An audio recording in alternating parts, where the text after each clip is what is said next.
everybody, welcome back to my workshop, welcome back to my garage. This is going to be video number 4 in my Pango Music Headless guitar kit build. And in today's video what we're going to be doing is going over the finishing process. We're going to go over the prep work that I did on both the body and the neck prior to applying any finish, applying a hard coat finish to the neck, dyeing the top of the body, dyeing the back of the body, putting on the sanding sealer to lock in that finish once I had the dye and the finish to what I wanted it to be, and then applying the hard clear coat finish on top of that. As a reminder, this video is being sponsored by Pango Music. It's been a really great kit to build so far, absolutely no problems whatsoever with the kit. So let's get rolling on the video and see how we come out with the guitar. What I'm going to do first is I'm going to do the neck first. I want to get that sanded because that's the easiest. All I have to do with the neck is get it sanded to that nice smooth surface ready to accept the finish. So what I've got is just some 220 sandpaper, and I'm going to go ahead and hit the neck on this. I'm not going to do hardly anything at all on the heel. Like I said, I want to be careful on the heel to make sure that I don't take too much off because I want that nice neck to body fit that we had. Okay, that was my 220. Now I'm just going to hit it with some 320. One thing you can do, and you always want to try and make sure, especially if you think you're in an area where you're going to leave, where you want a smoother surface, is use a sanding block, or like what I'm doing here in this smaller area, I'm just using a small eraser, a rubber eraser. I want to make sure that I keep it nice and smooth and even, and I don't want to curl in the edges on this because this is where the headpiece is going to go for mounting the strings. So I want to make sure that I'm staying in a nice straight line with that and not rounding over the edge at all. And as you can see, I've got a nice fit right in that area right there. That molds in really nice. That's just what I want. So in preparation for hitting the neck with the satin clear, what I've done is I've went ahead and taped off the fretboard. What I'm going to be using is just some Ultra Coat Clear, satin clear. I got this at the local Ace Hardware store for $8 for the can. I've used this before on necks. It works really good. It's long lasting, it's durable. So this stuff is pretty fast drying. It dries in 20 minutes to the touch. After an hour you can handle it, and then it's fully dry in 24 hours. And then you can apply a second coat at any time. So what I'll do is I'll hit this with 2 coats. I'll hit it with 1 coat and then come back about 30 minutes later, hit it with the second coat, let this dry overnight. There will be a little bit of sanding required after I paint it because when I remove this tape, of course there's going to be that slight ridge line where the paint butts up against the tape, but just a little bit of 600 grit sandpaper will smooth that right out and not take any noticeable finish off the neck itself. So again, I'm going to spray this off camera just because I don't want the paint getting on my camera lens for overspray, but I'll bring you back when it's all done. I'm real happy with the way the neck turned out. I used the satin clear coat on it. As you can see, it's got a nice little shine to it. What I'm going to do is, this has still got a little bit of time to dry. I can handle it now, but it's not fully dry yet. It's 24 hours to dry. And then what I'll do afterwards is I'll just take some of this probably 800 grit Super Slicks and just lightly sand it, especially on the edge here where the tape line is, because there is going to be a little bit of buildup of the clear coat there. So I'll sand that along that line to smooth that in, and also just to knock any of the roughness off from where it dried. But as you can see, it came with a nice little flame on the neck, which I'm really happy with. That came out nice. We're starting the finishing phase now on the body. And the first thing we want to do is we need to sand the body down. So what we're going to be doing is we're going to be sanding this up to 320 prior to applying any stain to it. The body, what we want to take care of when we're sanding is primarily this veneer on the top. Veneers on their nature are not very thick. This one's about 1/32 of an inch thick, which is normal for a veneer. There are a couple small little divots in the veneer that I got to be careful of. I don't think I'm going to be able to sand them all the way out, because quilt is very difficult to work with sometimes. It chips very easily because the grain's going in multiple different directions. But I'm going to sand it down as best that I can without sanding through the veneer. Pretty much the rule I use on sanding is once I think I'm done, I go back and I hit it again. You can never, you can sand too much, sure, but what you want to make sure of is that you have a good smooth finish. It may look fine when you're just looking at it, but as soon as you apply the finish to it, whether that be the stain that I'm going to use on this one, or dye that I'm going to use on this one, or the clear finish, it's going to show any imperfections almost immediately. So it's a good indicator on how well you've had it sanded. So at the top, what I want to do is I'm going to go straight to a 220 on this because the veneer is thin, so I don't want to go with a 180 or something like that. And I'm going to use a flat sanding block like I'm using right here. That way I know I'm staying flat with the surface, because if you sand with your hand, what will happen is the sandpaper goes along and it's going to apply more pressure where your fingers are and less pressure in the center of it. By using a sanding block like this, I'm ensuring that I have a smooth surface, or that I have the same amount of pressure on the sandpaper all the way through. That's the top sanded. You can see a couple small little divots still where the tooling was, but most of those are out now, so that's really good. I could go a little bit deeper, and I still might take just a little bit more out of there with the 320. You really got to be careful though, because you can sand too much and go through your veneer. All right, let's go ahead and hit the back.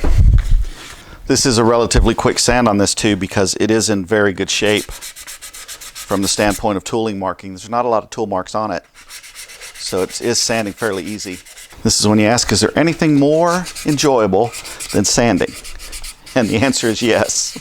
Okay, what I want to do now is I'm just going to hit this with some naphtha to clean that top off a little bit, and you'll be able to see that quilt come alive on what it's going to look like, on how it's going to react when I put the color on it. So this has been sanded up to 320. What I'm going to do now is I'm going to get a rag, and I'm just going to wet it down, and I'm going to wipe the back of it, and then I'm going to let that dry. And what that'll do is that's going to pop that grain back out, because right now it's nice and smooth. But when I put that water on it, what it's going to do is it's going to pop that grain back out, and it's going to rough that surface back up to where I can go over it again with 320, smooth that down, and then that'll be the last sand ready for the finishing process. What I'm using to do the finish on this, for the colors, I'm using Angelus leather dyes, and I'm going to go for kind of a tobacco burst on this. So what that's going to be is I'm going to put down a base of yellow, and then I'll put some brown around the edges, pull that yellow out to that, and then I'll burst it with a little bit of black. So what we're going to do first we're just going to put the yellow on here.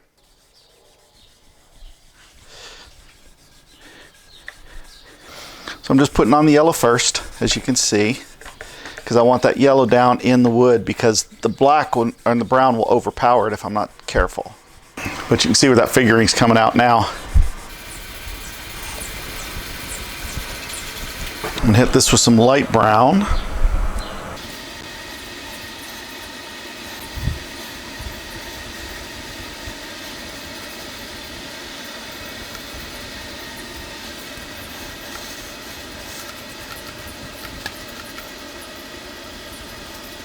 I'm going to come with dark brown right around the edges.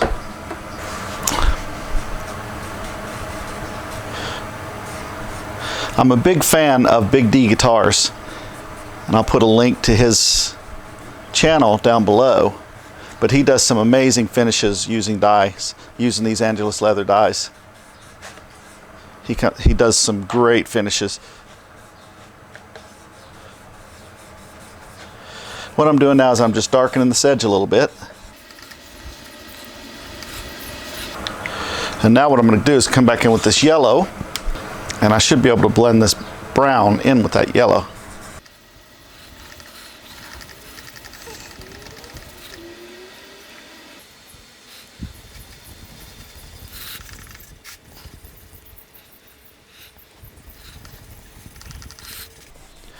Just use this to, there we go, that's blending that brown in a little bit better now.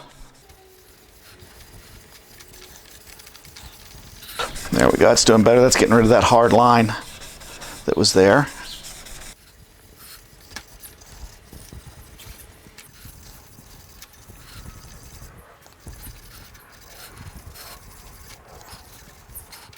There we go, that's what I was looking for. So what I'm going to do now is just some black on the back and sides.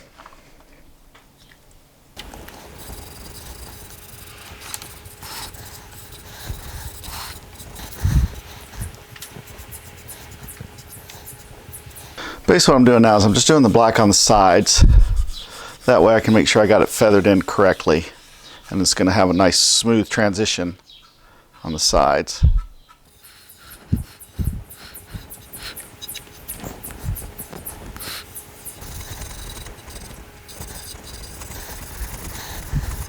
Here we go. All I'm doing now is just blending a little bit of that into the edge. with that black. Just bringing it up just a little bit.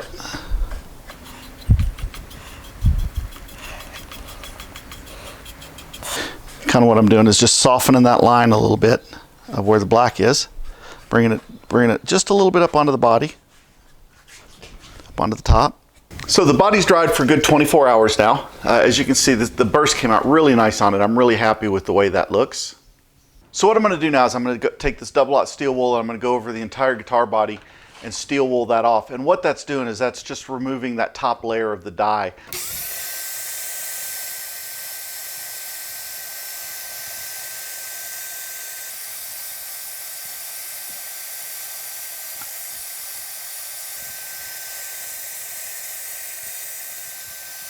All right, so that's cleaned that up nice. It's taken that top layer of dye off of there. I've still got the good color and the good saturation. On the back, it's kind of got a little bit of a worn look, which is exactly what I want. All right, so this is the body with the stain done. Off camera, as you saw the last time, I went and hit it with some steel wool to knock the top layer of dye off the front and the back. The back, I've left some of the wood grain exposed, which is going to look really nice. It's going to kind of give it that worn look because it is going to get a satin finish. So that's going to look really nice on there. And then what I did is I took a little bit of black and feathered just a touch more black in around the edges. You can see it's a little bit darker than the last time we brought this up. So what I'm going to do is I'm going to hit it with several coats of the Mohawk pre-catalyzed sanding sealer. And I'm not going to show this bit on camera just because I don't want overspray on my camera. What I'm going to do is I'm going to do one mist coat, kind of light, and then I'm going to let that one tack up, and then I'll hit it with a couple other thicker coats. Then I'll let that dry, and then I'll sand it with some 600 grit or 800 grit paper. Sand it, just smooth it off, make sure it's nice and smooth. Here we go. This is the body with 3 coats of sanding sealer on it, but it came out really nice with the sanding sealer on it. There are a few spots on the veneer that were a little chipped, but that's okay. What I'm going to do now is I'm just going to take some 600 grit sandpaper, and I'm just going to lightly sand this body smooth. Just slightly sand, that way it gets any of the debris and the dust off of it from where the sanding sealer went on. I want to be careful not to go into the dye. That's why I'm using 600 grit. I'm also using Super Aslix paper with the medium interface pad on here, and I'm just going to lightly sand it just to get the surface smooth to the touch. The great thing about this Super Aslix paper is it doesn't bind up, and if it does, once you get a little bit wadded up in it, you just tap it and it'll clean right out. I'm not using any pressure at all on this. I'm just kind of letting the weight of the sanding block take care of it. And here we go. This is the body sanded smooth after the sanding sealer. And then I cleaned it off with some naphtha. And you can tell I got a good seal on that because the naphtha didn't cause the dye here on the top to start blending again. It came off clean on the rag, the same on the back. I didn't pull any of the black dye out. Based on the way that the neck turned out with this clear coat that I used just an ultra clear, satin clear. Based on the way that that came out on the neck, I really like the finish that that gave. So what I'm going to do is, originally I was planning on doing just a hard wax oil finish on the body. But I'm thinking with the way it is right now, I'm thinking this satin is going to go a long way on making that just a superb looking body. Again, like I said, I paid $8 for this at the local Ace Hardware store. That's going to allow me to get the body, several coats of clear coat on it, as well as the 3 that I put on the neck. Again, I'm not going to film putting this clear coat on just because I don't want to overspray onto my camera. I'll bring you back in after I've got it painted and after it's dried to the touch. So I'm going to go ahead and hit the body with several coats of this. The first coat's just going to be a light misting, and then as I build up each coat, it'll get a little bit heavier. And then that way, once it fully dries after 24 hours, then I can go back with probably 1,000 grit paper and just sand it smooth, put a nice little polish on it, and it'll be good. Because it is going for a satin finish, so I'm not looking for a high gloss finish here. So I think this is going to do the trick. And here we go.